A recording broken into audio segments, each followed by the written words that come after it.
Mt Bromo, the Tengger Volcanic Area, Indonesia. Mt Bromo is an active somma volcano and part of the Tengger Mountains, in East Java, Indonesia. At 2,329 meters, it is not the highest peak of the massif, but the most famous. The area is one of the most visited tourist destinations in East Java, and the volcano is included in the Bromo Tengger Semeru National Park. While it may be small when measured against other volcanoes in Indonesia, the magnificent Mt Bromo will not disappoint with its spectacular views and dramatic landscapes. At 2,392 meters tall, Mt Bromo is not among the tallest of Indonesia's mountains, but its stunning beauty lies in its incredible setting. Bromo have known by all of visitor of the worlds. They come to Bromo to watch the sunrise. The visitor also can look down to the crater that, full of its smoke, and feel the cold of the air, could only be done in Bromo. Our eyes will also completed by the Sea of Sand that the way to reach Bromo's peak. The main gate to the Sea of Sand and Mt Bromo is through Semeru. This is the most crowded visiting area, especially on holidays.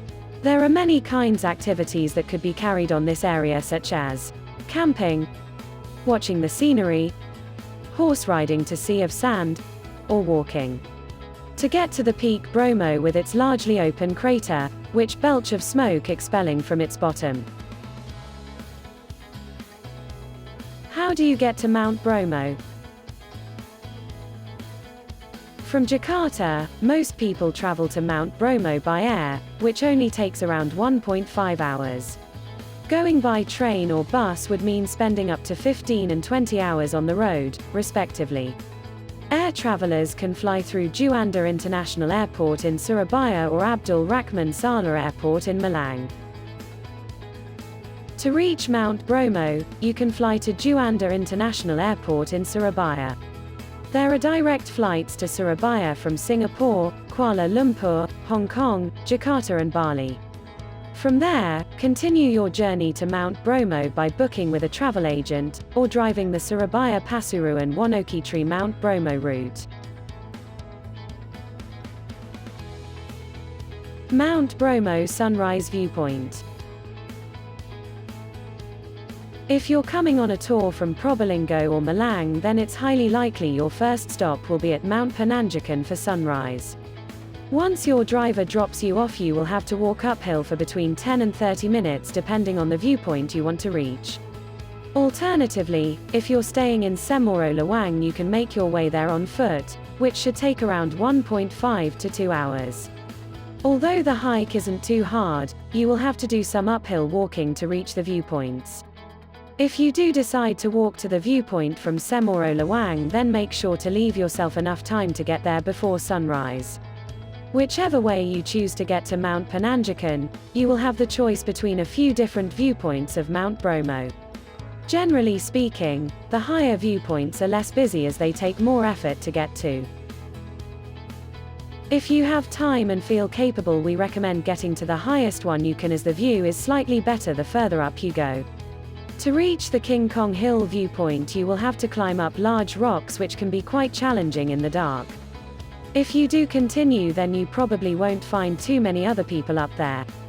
As the time of sunrise varies throughout the year, you will need to plan your trip to ensure you arrive on time.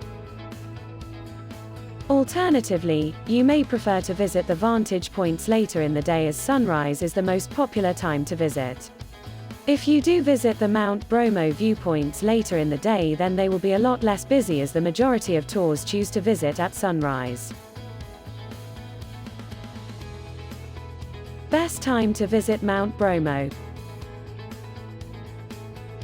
The best time to visit Mt Bromo is between April and October, as it is the dry season. Walking and hiking at this time of year is a lot easier than in the rainy season. We recommend visiting Mt Bromo at sunrise for truly spectacular views. If you're treated to a good sunrise, vibrant colors will light up the sky to give you breathtaking views of the incredible landscape.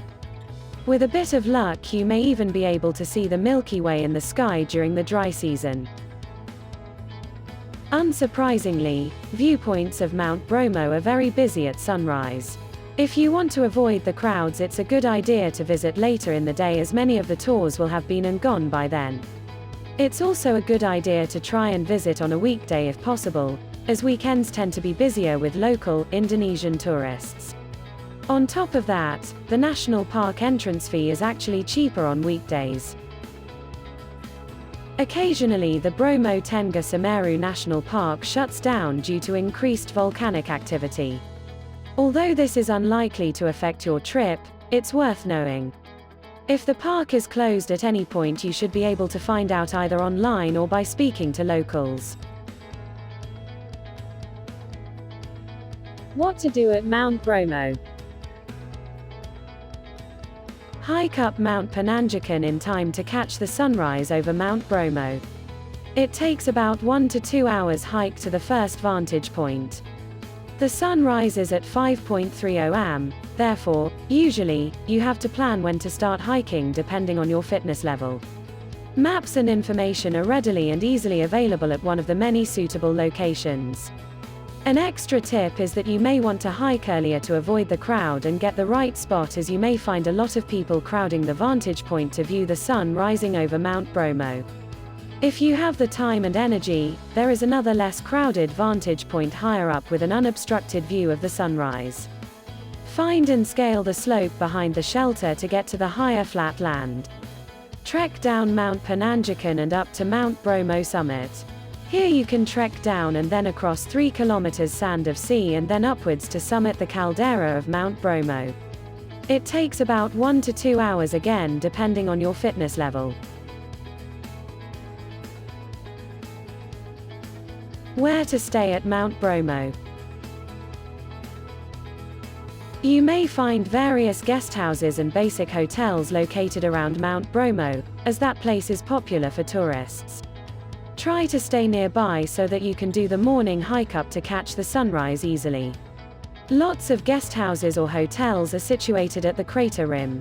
Take note that all the prices here, whether hotels or guest houses or homestays, would be higher than your usual Indonesian ones, as it is a popular tourist area. What and where to eat? Every lodge, guest house or hotel normally serves food as well for travelers. There are also few independent eateries around to choose from, such as Bromo Corner Cafe and Warung Basuki, or you may head on to simple roadside warungs and enjoy basic local Indonesian food. You should also try out the hot Javanese coffee, kopi panas. All restaurants will open by 3 am, as that is when most people start to wake for the hike to catch the sunrise.